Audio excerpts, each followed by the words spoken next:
2014-15 में जब हमने पहला बजट पेश किया था, वो लगभग 31,000 करोड़ रुपए का बजट था।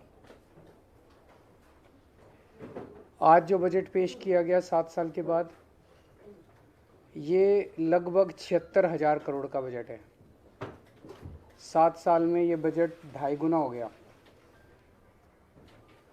ये आज हमारे देश में अगर हम सारी राज्य सरकारें देखें, केंद्र सरकार देखें, ये किसी चमत्कार से कम नहीं है। इतने बड़े स्केल के ऊपर इतना भारी बजट के अंदर इम्प्रूवमेंट कोई चमत्कार से कम नहीं है। ये केवल और केवल एक ही कारण से हुआ, क्योंकि हमारी पार्टी एक कट्टर ईमानदार पार्टी है। हमारी सरकार कट्टर ईमानदार सरकार है, और उस ईमानदारी का नतीजा है कि बजट ने इस किस्म से छलांग ली है।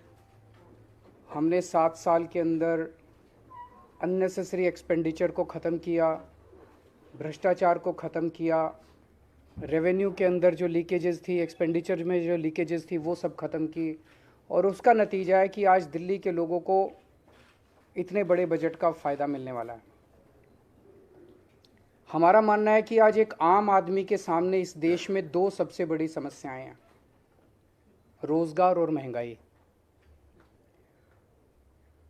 और इसको लेके अभी जैसे पंजाब में हमारी सरकार है, पंजाब में हमारी सरकार ने सरकार बनते ही 25,000 नई सरकारी नौकरियों का ऐलान किया, जिसका 1 महीने के बाद जिनकी भर्ती होने वाली है।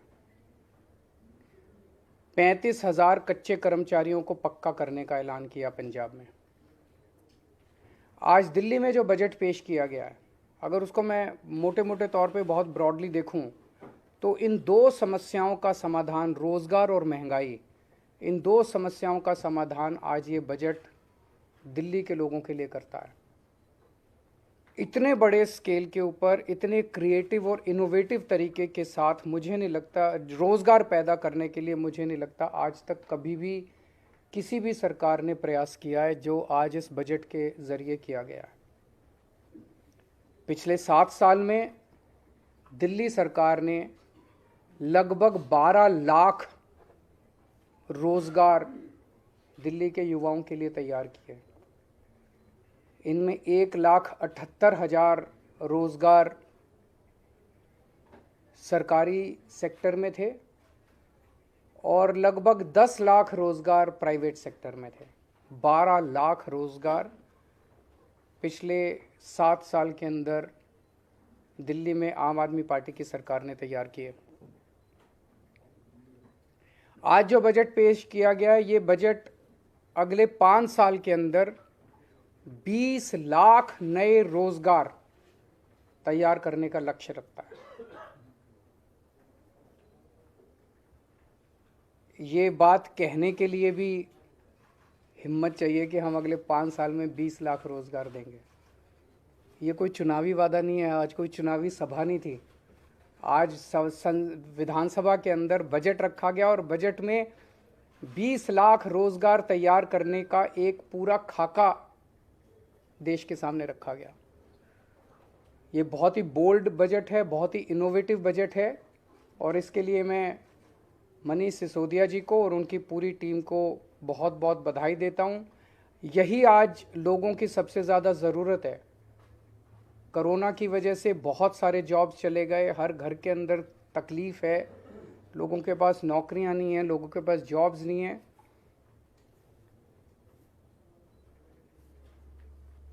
तो 20 लाख जॉब्स का ये जो बजट है, इसमें बताया गया कि दिल्ली में 1,68,00,000 लोग ऐसे हैं जो कि जॉब्स लेने के लिए सक्षम है। आबादी 1,68,00,000 नहीं है, आबादी तो 2 करोड़ के ऊपर है, उसमें बच्चे हैं। ये 1,68,00,000 लोग टोटल हैं who are fit to take up jobs.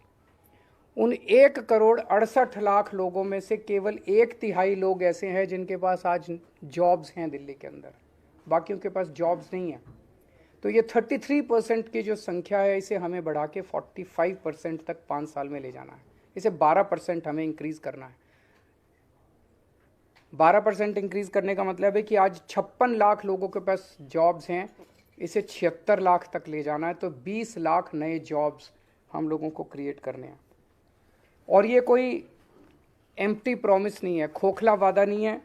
आज जितने डिटेल में इस बजट के अंदर पूरी रूपरेखा समझाई गई, ये जॉब्स कहाँ से आएंगे, इतनी इतनी महीन exercise, micro exercise, detailed exercise, practical exercise मुझे नहीं लगता कहीं कभी इस तरह की हुई है।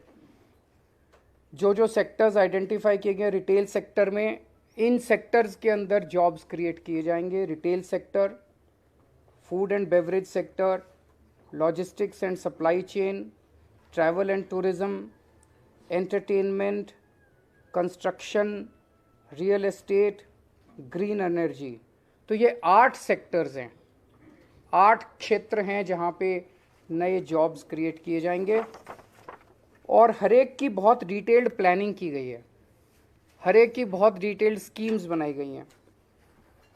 दिल्ली की 5 मार्केट्स आइडेंटिफाई की गई हैं जो कि दिल्ली की फेमस मार्केट्स हैं, ट्रेडिशनल मार्केट्स हैं।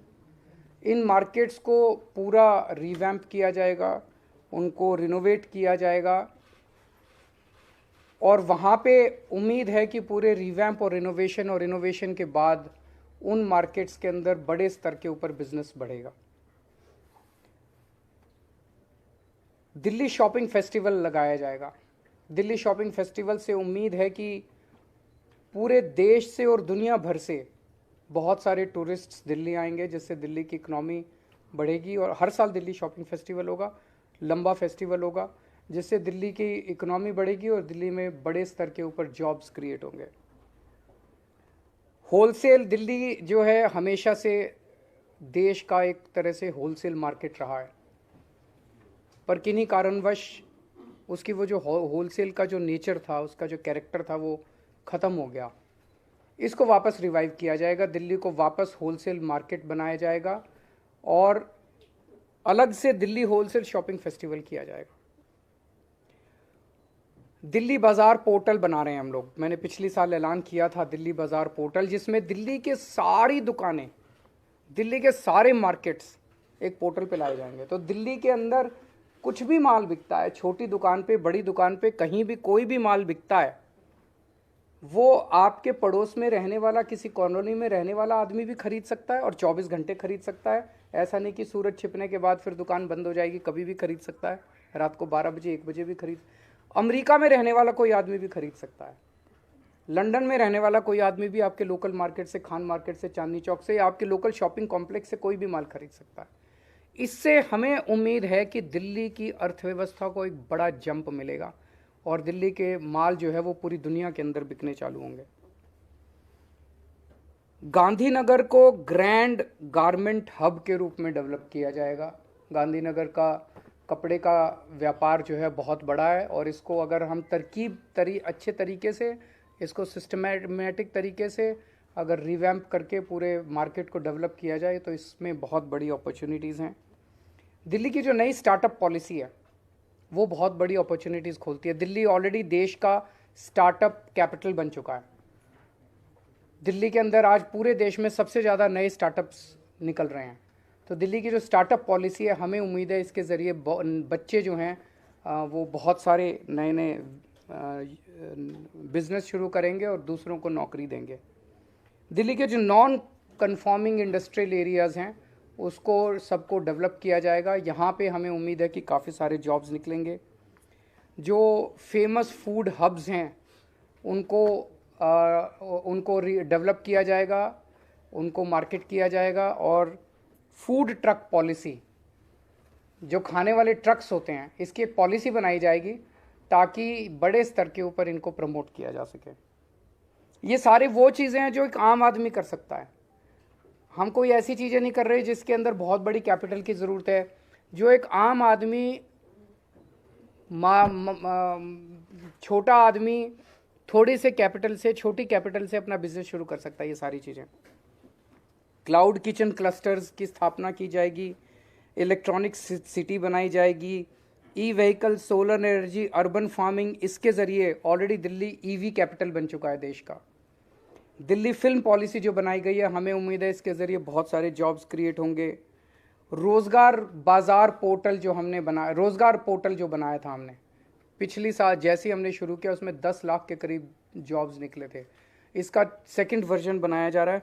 तो इस तरह से ये जो 20 लाख जॉब्स का एक एक के सामने लिखा है कि ये करने से इतने जॉब्स क्रिएट होंगे, ये करने से इतने जॉब्स क्रिएट होंगे, ये करने से, ये पूरा डिटेल्ड प्लान आज देश के सामने रखा गया।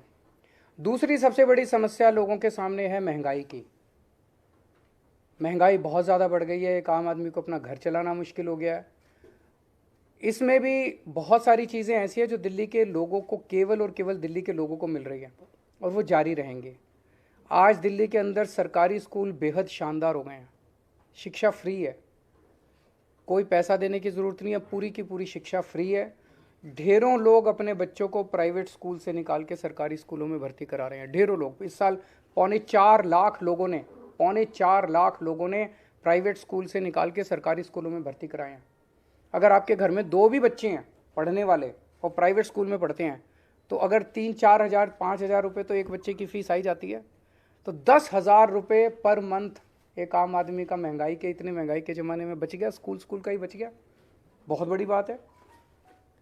हेल्थ के क्षेत्र में दिल्ली अकेला देश, पूरे देश के अंदर दिल्ली अकेला राज्य है जहाँ पे हर आदमी, चाहे अमीर हो चाहे गरीब हो, उसका पूरा इलाज मुफ्त है। अगर आपको थोड़ा सा बुखार हुआ, मोहल्ला क्लिनिक जाइए, आपको डॉक्टर दवाई देगा, डॉक्टर भी फ्री, दवाइयाँ भी फ्री, टेस्ट भी फ्री, सब कुछ फ्री।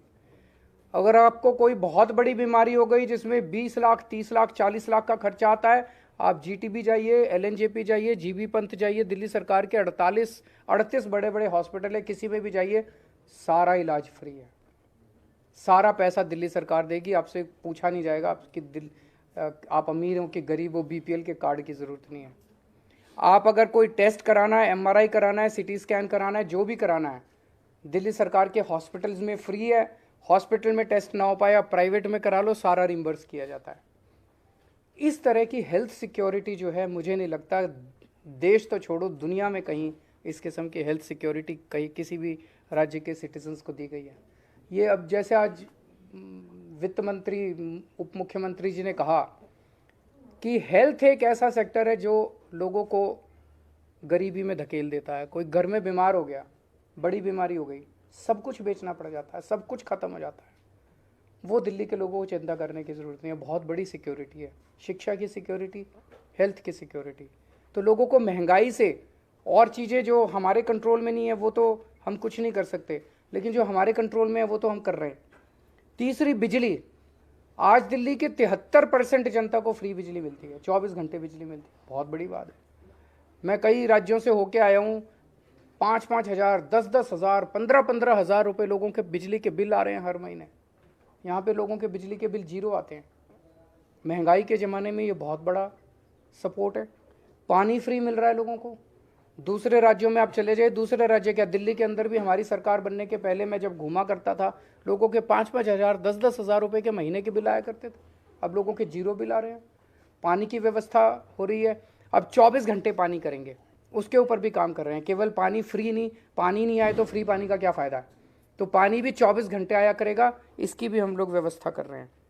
और महिलाओं को फ्री ट्रांसपोर्ट।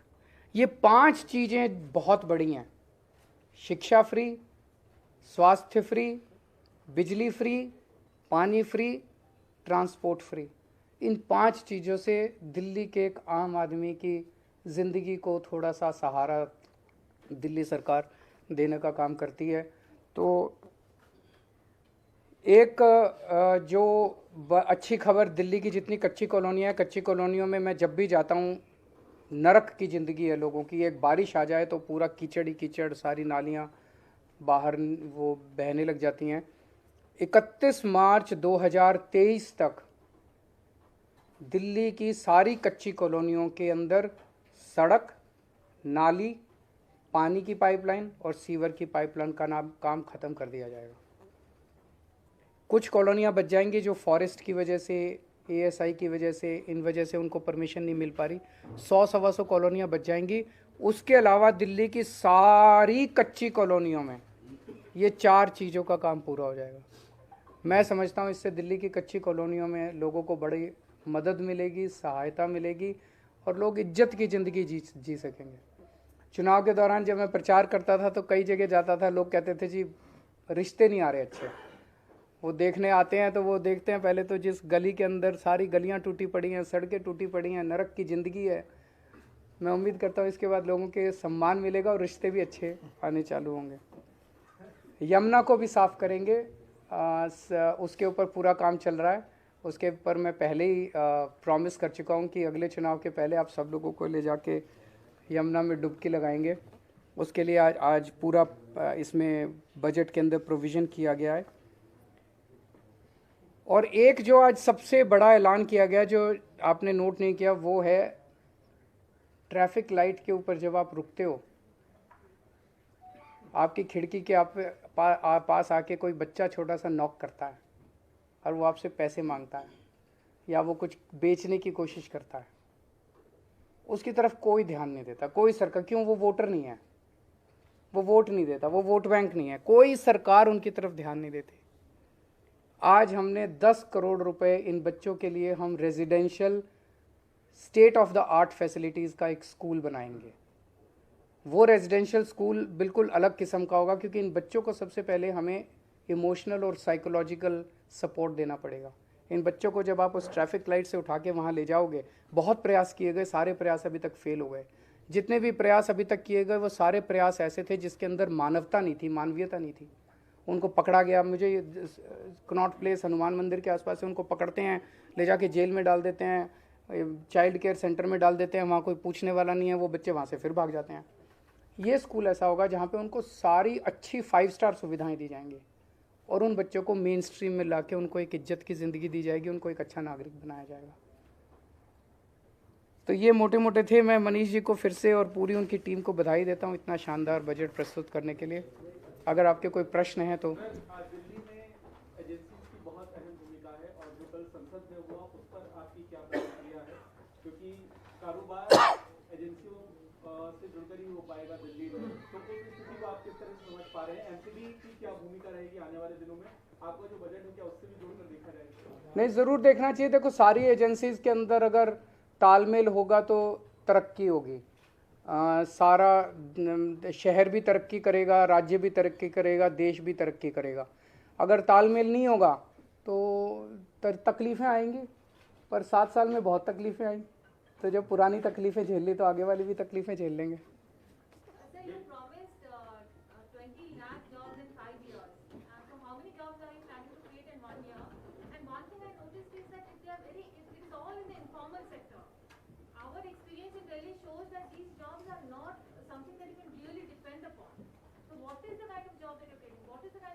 पहली तो आप कह रहे हो कि तो 20 लाख 5 साल में, तो 20 divided by 5 4 lakh jobs you should expect in the next 1 year.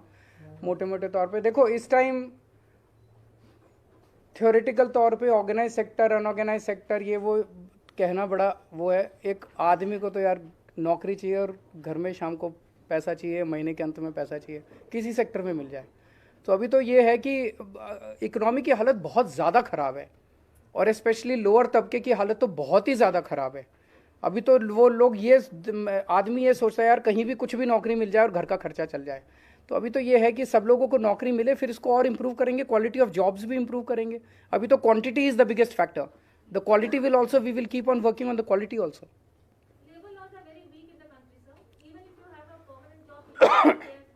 We will work on that. So you had invited suggestions from general public to be included in the budget. How many of those suggestions you find really good and were included, have been included in the budget?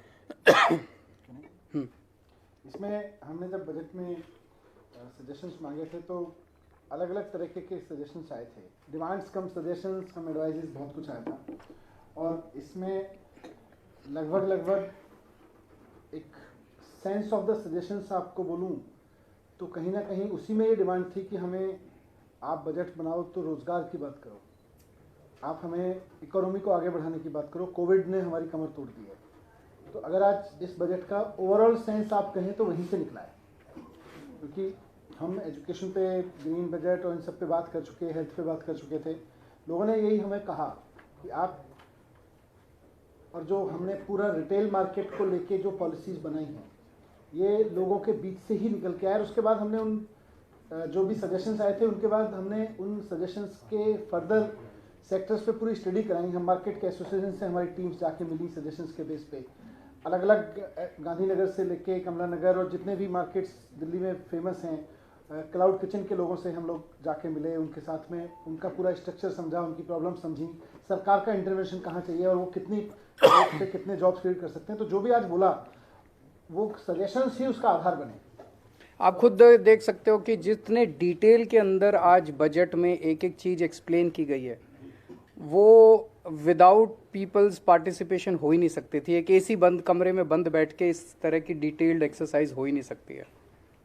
Sir, you had spoken about the new startup policy where you're going to ensure that the entrepreneurs are going to focus on their ideas and you will take care of the rest of the issues.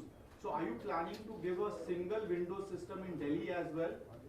Is there anything on those lines? Yes. अभी एक youth को, जैसे मैंने अपनी speech में भी बोला, patent से लेके और तमाम चीज़ों के लिए बहुत भागना पड़ता है। तो पहली बात तो जैसे सर ने बहुत सारी चीज़ों को डोर स्टेप डिलीवरी पे ला दिया और बहुत सारी चीज़ों को फेसलेस कर दिया है, तो वैसे ही आज स्टार्टअप में जिस जिस चीज़ की एक यूथ को ज़रूरत है, उन सबको या तो सिंगल विंडो या मैक्सिमम बहुत सारी चीज़ें डोर स्टेप पे उपलब्ध हैं, उसके लिए फेसलेस हो गई हैं, तो उसी रूप में रखेंगे, किसी को भटकना ना पड़े। और सरकार की जो एक तरह से मैनेजमेंट यूनिट होगी इस स्टार्टअप को करने के लिए, इंक्यूबेशन सेंटर को चलाने की प्रोजेक्ट मैनेजमेंट यूनिट्स होंगी, वो इस जिम्मेदारी को ज़्यादा निभाएंगी। सर मेरे सवाल है इससे अलग है, बजट से अलग। परसों मुख्यमंत्री जी ने भाषण दिया विधानसभा में, काफ़ी पसंद भी किया गया, सोशल मीडिया पे खूब वायरल भी हो रहा है, लेकिन बीजेपी इसको लेके काफ़ी हमलावर है। वो कह रही है कि आपने कश्मीरी पंडितों का मजाक उड़ाया, उनके दर्द के प्रति संवेदनहीनता दिखाई है आपने। देखो, पिछले 20-25 साल में जब से कश्मीरी पंडितों का पलायन हुआ, तब से केंद्र में 13 साल बीजेपी की सरकार रही। उसमें पिछले 8 साल से केंद्र में बीजेपी की सरकार है। इस दौरान एक भी परिवार, कश्मीरी पंडितों का एक भी सिंगल परिवार, क्या वो जाके वापस वहाँ पे रिहैबिलिटेशन हुआ है उसका? क्या उसका पुनर्वास हुआ है वापस कश्मीर में? एक भी परिवार वापस नहीं गया। तो बीजेपी ने क्या किया है? केवल और केवल शुद्ध राजनीति की है इस पूरे मुद्दे के ऊपर। और अब राजनीति करने के बाद वो उनके दर्द के ऊपर और उनकी त्रासदी के ऊपर एक पिक्चर बना के करोड़ों रुपए कमाना चाहते हैं। बता रहे हैं 200 करोड़ से ज़्यादा पैसा कमा चुके हैं। किसी कौम के दर्द पे और त्रासदी पे पिक्चर बना के पैसा कमाया जाए, ये तो क्रिमिनल है, ये तो सही नहीं है। देश ये बर्दाश्त नहीं करेगा। तो हमारी तो 2 ही डिमांड है, इस पिक्चर को यूट्यूब पे डालो ताकि सारे देश, सब लोग कश्मीरी पंडितों के दुख को देख सकें, और दूसरा, ये जो 200 करोड़ से ज़्यादा जितना भी पैसा आपने कमाया है, ये सारा पैसा कश्मीरी पंडितों के पुनर्वास के लिए खर्च किया जाना चाहिए। और तीसरा कि अब ठोस स्टेप्स उठाए जाएं ताकि कश्मीरी पंडित एक्चुअली अपने अपने घर को लौट सकें। 2 सवाल दोनों सवाल मैं पूछ लेता हूँ। एक तो ये कि दिल्ली से रिलेटेड जो बिल आया दिल्ली नगर निगम से रिलेटेड, उस बिल को आप किस तरीके से देखते हैं? और दूसरा सवाल ये कि 51,000 जो तीर्थ यात्रा आप निकाल रहे थे, उसके 51,000 तो लोग जा चुके हैं यात्रा पे, अब आगे उसको स्पीड अप करने का या कुछ और बढ़ाने का प्लान है? वो तीर्थ यात्रा दोबारा कल से शुरू हो गई है वो चलेगी। उसमें बजट की कमी नहीं होने देंगे। जब जब ट्रेन जैसे जैसे मिलेगी, जितने ज़्यादा से ज़्यादा तीर्थयात्रियों को हम भेज सकेंगे हम भेजेंगे। मैं खुद जब वो लौट के आते हैं उनसे मैं मिलता हूँ, जो खुशी उनके चेहरे पे होती है तीर्थ यात्रा करने के बाद, वो इतनी इन्फेक्शस होती है। आप मिलिए उनसे, बहुत अच्छा लगता है उन लोगों से। तो हम उसमें ज़्यादा से ज़्यादा लोगों को तीर्थ यात्रा कराएंगे। एमसीडी का जो बिल है वो केवल और केवल चुनाव स्थगित करने के लिए लाया गया। मतलब उस पूरे बिल के अंदर मोटे मोटे तौर पे देखें तो 2 ही बातें हैं। एक बात तो ये कि 272 से घटा के 250 वार्ड कर दिए, इससे क्या फ़ायदा हुआ भाई? पहले 272 वार्ड थे, अब 250 वार्ड कर दिए। तो कोई लॉजिक नहीं, कुछ नहीं, क्यों किया, किस लिए किया, एक ही कारण है कि 272 से 250 कर दिए तो अब डिलिमिटेशन होगा। अगर सेम रख देते तो डिलिमिटेशन नहीं होता, तो अब डिलिमिटेशन होगा। डिलिमिटेशन होगा तो साल 2 साल के लिए चुनाव गए, तो चुनाव टालने के लिए किया। और दूसरा कि पूरा का पूरा एमसीडी जो है वो अब केंद्र सरकार चलाएगी, ये तो संविधान के ही खिलाफ है। तो एक बार बिल आ जाए, इसको हम भी स्टडी करेंगे, अगर जरूरत हुई तो हम कोर्ट में चैलेंज करेंगे फिर इसको। Thank you. Last question. Manish ji, budget में आपने ये कहा था कि दिल्ली में 7,000 से अधिक बस है और ये ऐतिहासिक आज तक कभी, इसमें डीटीसी कितनी बसें हैं और क्लस्टर कितनी, और शहर की आबादी के हिसाब से कितनी बसों की जरूरत है जो कम है अभी? बसों का हमारा टारगेट इससे कहीं बड़ा है, पर मैंने ये कहा कि आज तक दिल्ली के इतिहास में दिल्ली की सड़कों पर दिल्ली सरकार के अधीन 7,000 से ज़्यादा बसें कभी नहीं चली। पहली बार ऐसा हुआ है कि 7,003 उसकी संख्या पहुंच गई और बढ़ रही है, लगातार बढ़ रही है। तो अभी आबादी के हिसाब से तो बहुत सही है, पर इतना बड़ा बेड़ा भी कभी नहीं हुआ। Thank you.